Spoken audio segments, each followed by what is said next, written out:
name is Ella Hubber and I'm the recipient of this year's RSB Outreach and Engagement Award for New Researchers.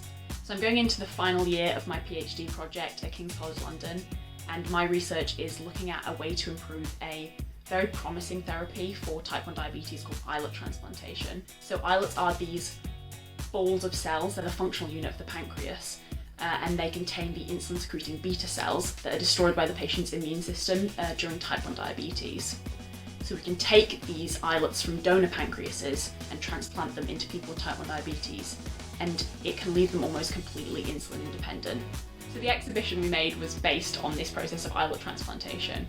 Participants would take islets from a donor pancreas and put them into one of 5 potential transplantation routes, like the liver, the eye, or the kidney.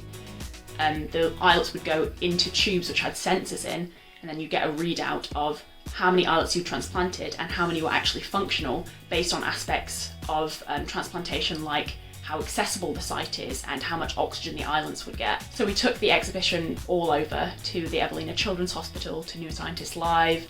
People of all ages took part. They got very competitive. They asked loads of questions.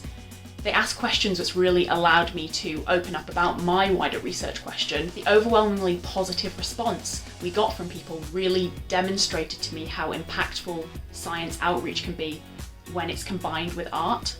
I think what I've really learned is that having something hands-on and maybe a little bit competitive really engages well with people of all ages and from all backgrounds. A success I'm really proud of course, is building this strange and wonderful islet transplantation machine with these art students from Goldsmiths.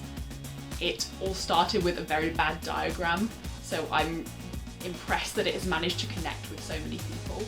I'm really proud to receive this award. Public engagement and outreach is an essential part of being a researcher now. And as research becomes more niche and more complicated, we have to think of exciting and accessible ways for people to engage with our research. I'm so pleased that the Royal Society of Biology is acknowledging this effort to try a new collaborative way of engaging with the public. Hello, my name's Steve Cross. I'm the chair of the judges for the RSB's Outreach and Engagement Award. Outreach and engagement has become so embedded in the ways that biologists are working. The list of things that early career researchers can get involved with is so wide and rich compared to what it used to be.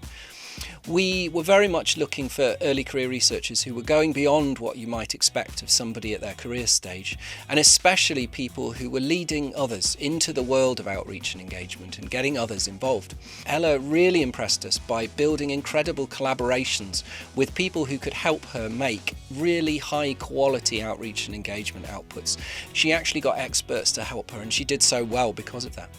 One of Ella's other strengths was her use of testing and feedback in the early stages of the development of her projects. So often we see projects that haven't really learned from their audience, but Ella was learning from her audience at every single step. Ella, congratulations, and well done to everybody else who applied. Do come back next year with details of all the new exciting outreach and engagement you've been doing, and we look forward to seeing you all develop your wonderful careers.